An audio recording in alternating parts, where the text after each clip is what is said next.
Chapter 15. The Eagle's Nest. On the morrow, when I awoke after a sound sleep, our vehicle seemed motionless. It seemed to me evident that we were not running upon land, yet neither were we rushing through or beneath the waters, nor yet soaring across the sky, hiding place of his, where no human being had ever set foot before him. And now, since he had not disembarrassed himself of my presence, was his secret about to be revealed to me. Our voyage through the air. It puzzled me, and I asked if this sleep had not been caused by some drug mixed with my last meal. The captain of the Terror, having wished thus to prevent me from knowing the place where we landed, all that I can recall of the previous night is the terrible impression made upon me by that moment when the machine, instead of being caught in the vortex of the cataract, rose under the impulse of its machinery like a bird with its huge wings, beating with tremendous power. So this machine actually fulfilled a four-fold use. It was at the same time automobile, boat, submarine, and airship. Earth, sea and air. It could move through all three elements. And with what power, with what speed. A few instants sufficed to complete its marvelous transformations. The same engine drove it along all its courses, and I had been a witness of its metamorphoses. But that of which I was still ignorant, and which I could perhaps discover, was, and above all, who was the inspired inventor who, after having created it, in every detail, guided it with so much ability and audacity. At the moment when the Terror rose above the Canadian Falls, I was held down against the hatchway of my cabin. The clear evening had permitted me to note the direction taken by the air ship. It followed the course of the river and passed the suspension bridge 3 miles below the falls.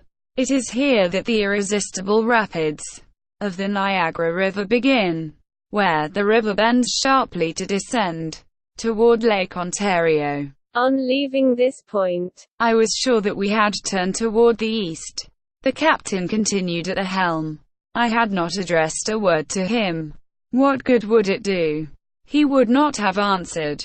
I noted that the Terror seemed to be guided in its course through the air with surprising ease. Assuredly the roads of the air were as familiar to it as those of the seas and of the lands. In the presence of such results, could one not understand the enormous pride of this man who proclaimed himself master of their world? Was he not in control of a machine infinitely superior to any that had ever sprung from the hand of man, and against which men were powerless? In truth, why should he sell this marvel? Why should he accept the millions offered him? I comprehended now that absolute confidence in himself which was expressed in his every attitude, and where might not his ambition carry him, if by its own excess it mounted some day into madness. A half hour after the Terror soared into the air, I had sunk into complete unconsciousness, without realizing its approach. I repeat, it must have been caused by some drug. Without doubt, our commander did not wish me to know the road he followed. Hence I cannot say whether the aviator continued his flight through space, or whether the mariner sailed the surface of some sea or lake, or the chauffeur sped across the American roads. No recollection remains with me of what passed during that night of July 31st. Now, what was to follow from this adventure, and especially concerning myself, what would be its end? I have said that at the moment when I awoke from my strange sleep, the Terror seemed to me completely motionless. I could hardly be mistaken. Whatever had been her method of progress, I should have felt some movement, even in the air. I lay in my berth in the cabin, where I had been shut in without knowing it, just as I had been on the preceding night which I had passed on board their Terror, on Lake Erie. My business now was to learn if I would be allowed to go on deck here, where the machine had landed. I attempted to raise the hatchway. It was fastened. "Ah," said I, "am I to be kept here until the Terror recommences?" Was not that the only time when escape was hopeless? My impatience and anxiety may be appreciated. I knew not how long this halt might continue. I had not a quarter of an hour to wait. A noise of boughs being removed came to my ear. The hatchway was raised from above. A wave of light and air penetrated my cabin. With one bound I reached the deck. My eyes in an instant swept round the horizon. As I had thought, rested quiet on the ground, in the midst of a rocky hollow measuring from 15 to 1800 feet in circumference. A floor of yellow gravel carpeted its entire extent, unrelieved by a single tuft of herbage. This hollow formed an almost regular oval, with its longer diameter extending north and south. As to the surrounding wall, what was its height, what the character of its crest, I could not judge. Above us was gathered a fog so heavy that the rays of the sun had not yet pierced it. Heavy trails of cloud drifted across the sandy floor. Doubtless the morning was still young, and this mist might later be dissolved. It was quite cold here, although this was the first day of August. I concluded therefore that we must be far in the north, or else high above sea level. We must still be somewhere on the new continent, though where, it was impossible to surmise. Yet no matter how rapid our flight had been, the air-ship could not have traversed either ocean in the dozen hours since our departure from Niagara. At this moment, I saw the captain come from an opening in the rocks, probably a grotto, at the base of this cliff hidden in the fog. Occasionally, in the mists above, appeared the shadows of huge birds. Their raucous cries were the sole interruption to the profound silence. Who knows if they were not affrighted by the arrival of this formidable winged monster, which they could not match either in might or speed. Everything led me to believe that it was here that the master of their world withdrew in the intervals between his prodigious journeys. Here was the garage of his automobile, the harbor of his boat, the hangar of his air-ship, and now their Terror stood motionless at the bottom of this hollow. At last I could examine her, and it looked as if her owners had no intention of preventing me. The truth is that the commander seemed to take no more notice of my presence than before. His two companions joined him, and the three did not hesitate to enter together into the grotto I had seen. What a chance to study the machine, at least its exterior. As to its inner parts, probably I should never get beyond conjecture. In fact, except for that of my cabin, the hatchways were closed, and it would be vain for me to attempt to open them. At any rate, it might be more interesting to find out what kind of propeller drove the Terror. In these many transformations, I jumped to the ground and found I was left at leisure to proceed with this first examination. The machine was, as I have said, spindle-shaped. The bow was sharper than the stern. The body was of aluminium. The wings of a substance whose nature I could not determine. The body rested on 4 wheels, about 2 feet in diameter. These had pneumatic tires so thick as to assure ease of movement at any speed. Their spokes spread out like paddles or battledores, and when their Terror moved either on or under the water, they must have increased her pace. These wheels were not, however, the principal propeller. This consisted of 2 Parsons turbines placed on either side of their keel, driven with extreme rapidity by the engine. They urged the boat onward in the water by twin screws, and I even questioned if they were not powerful enough to propel the machine through the air. The chief aerial support, however, was that of the great wings, now again in repose, and folded back along the sides. Thus the theory of the heavier-than-air flying machine was employed by the inventor, a system which enabled him to dart through space with a speed probably superior to that of the largest birds. As to the agent which set in action these various mechanisms, I repeat, it could be no other than electricity. But from what source did his batteries get their power? Had he somewhere an electric factory to which he must return? Were the dynamos, perhaps, working in one of the caverns of this hollow?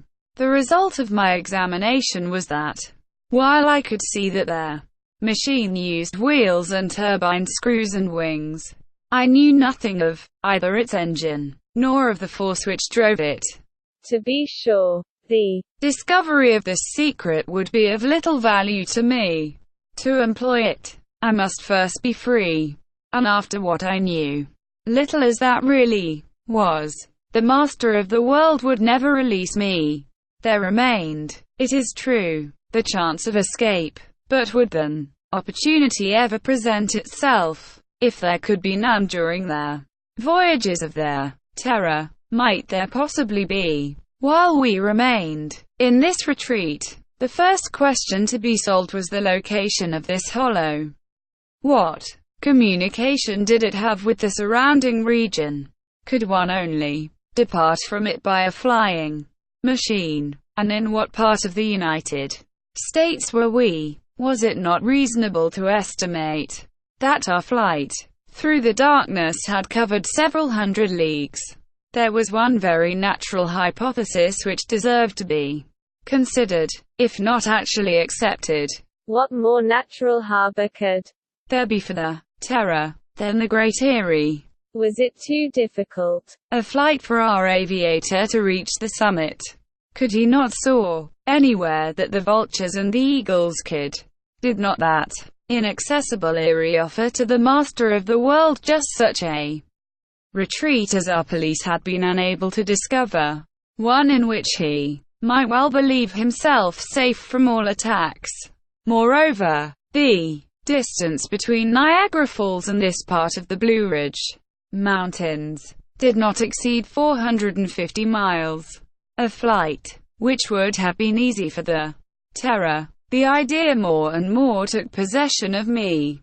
It crowded out 100 other unsupported suggestions. Did not this explain the nature of the bond which existed between the Great Eyrie and their letter which I had received with our commander's initials, and their threats against me if I renewed the ascent, and the espionage to which I had been subjected, and all the phenomena of which the Great Eyrie had been the theatre?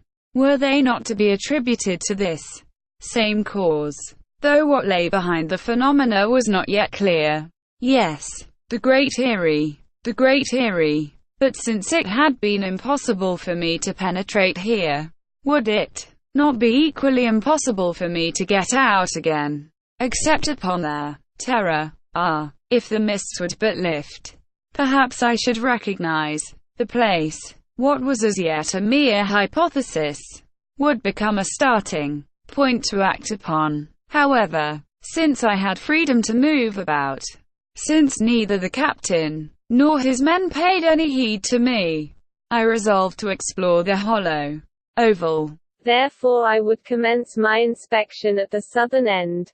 Reaching the rocky wall, I skirted along its base and found it broken by many crevices. Above arose more solid rocks of that feldspar of which the chain of the Alleghenies largely consists.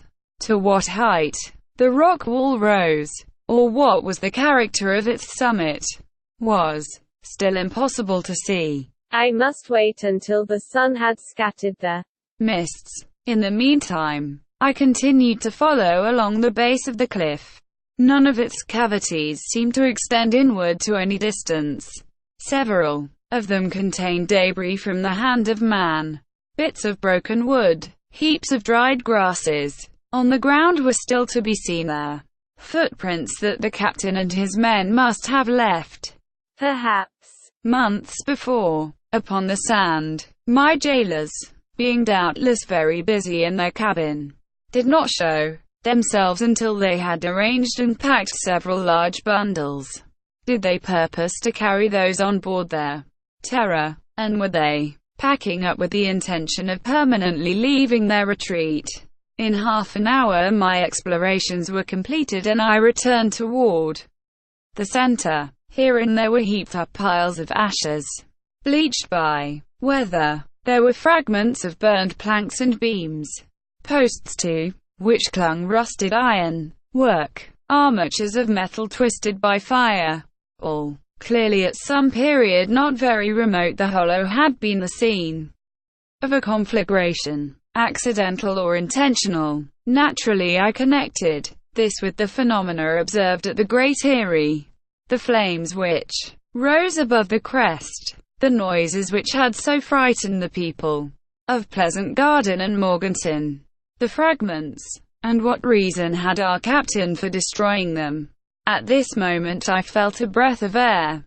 A breeze came from the east. The sky swiftly cleared. The hollow was filled with light from the rays of the sun which appeared midway between the horizon and their zenith. A cry escaped me. The crest of the rocky wall rose 100 feet above me, and on the eastern side was revealed that easily recognizable pinnacle, the rock like a mounting eagle. It was the same that had held the attention of Mr.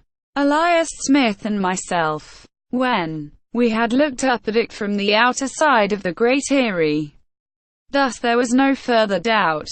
In its flight during the night the airship had covered the distance between Lake Erie and North Carolina. It was in the depth of this eyrie that the machine had found shelter. This was the nest, worthy of gigantic and powerful bird created by the genius of our captain, the fortress whose mighty walls none but he could scale.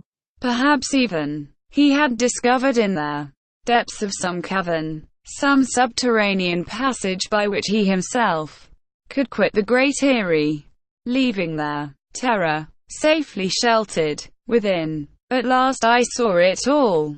This explained the first letter sent me from the Great Eyrie itself with the threat of death. If we had been able to penetrate into this hollow, who knows if the secrets of the Master of the world might not have been discovered before he had been able to set them beyond our reach. I stood there, motionless, my eyes fixed on that mounting eagle of stone, prey to a sudden, violent emotion. Whatsoever might be their consequences to myself, was it not my duty to destroy this machine? Here and now, across the world, steps approached behind me. I turned. The inventor stood by my side, and pausing looked me in the face. I was unable to restrain myself. The words burst forth. The Great Eyrie. The Great Eyrie. Yes, Inspector Strock. And you are the master of the world. Of that world to which I have already proved myself to be the most powerful of men. I reiterated, stupefied with amazement. I, responded he, drawing himself up in all his pride. Rober, the conqueror.